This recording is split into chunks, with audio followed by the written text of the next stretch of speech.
Hello, Noble Knitter, it's Nancy Queen. And do you like to think about knitting even when you're not knitting?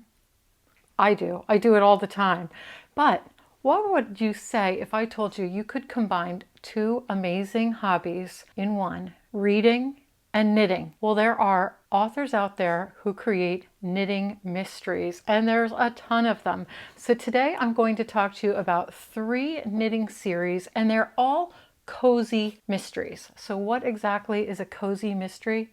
Well, Wikipedia describes a cozy mystery as a subgenre of crime fiction, and they're actually called cozies. This subsection of crime fiction involves sex and violence off screen, so you don't see any of that. I kind of like to think of them as happy murder mysteries. The detective is usually an amateur sleuth, and the crime takes place in a small, socially intimate community. So now you know about cozies. Let's add knitting to that, and you've got the perfect mix. Even if you take a break from your knitting, you can read about knitting. And these books are really fun. They all get 4.5 stars from the reviews I've seen on Amazon, and I'm going to go through 3 series today. So let's dive right in.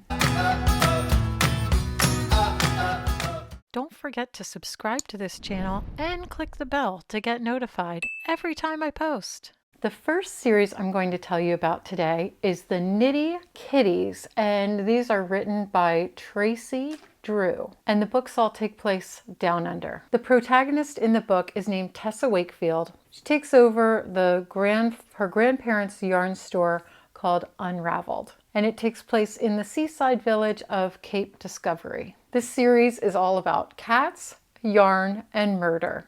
The first book in the series is called Knitted and Knifed. The second book in the series is called Pearled and Poisoned. And the third book in the series is called Hanks and a Hitman. Reviewers love the knitting shop setting, her 2 mischievous cats, of course named Kit and Pearl, as well as the quirky characters, lots of suspects, and twists to the story. The second series I'm going to talk to you about today is called The Black Sheep Mysteries, and there are 8 books in this series. The series is written by Anne Canadino, and reviewers say they love the group of characters, the fun plot line, and that it's ideal for knitting enthusiasts. Here's a rundown of the books in the series. In the peaceful town of Plum Harbor, Massachusetts, Maggie owns a yarn shop called the Black Sheep Knitting Shop, and she has a weekly knitting group, and there's 5 friends total that get together and knit, share stories, recipes,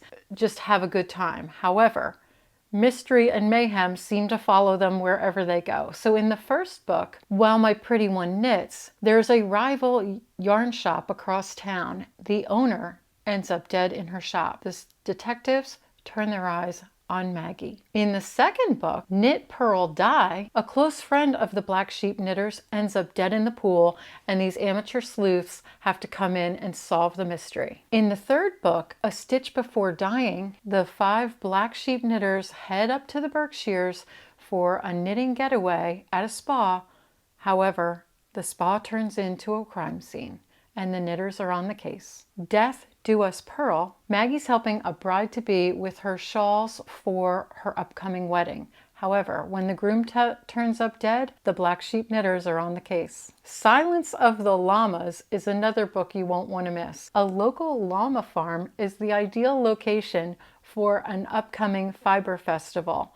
But as we know it, murder turns to mayhem when someone turns up dead, and the Fiber Fest comes to a halt. In Dark and Stormy Knit, knitting graffiti hits Plum Harbor. The Knit Cats cover all of the parking meters in the village with cat-faced cozies.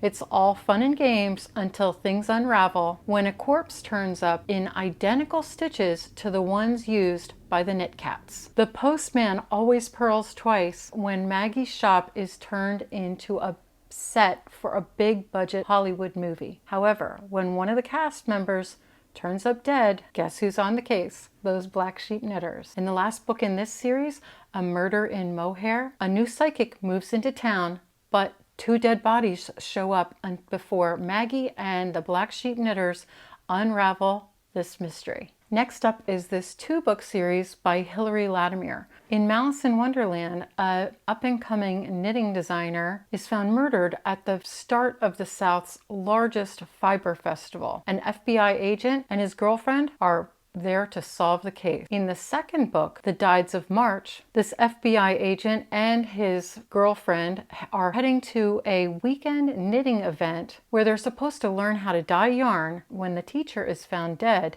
they're on the case. Author Hilary Latimer also has a knitting group on Ravelry called Criminal Knits, and you'll want to check it out. I hope you dive into these books. I've really been enjoying them. I know I'm going to have more coming, so I'll see you in the next video.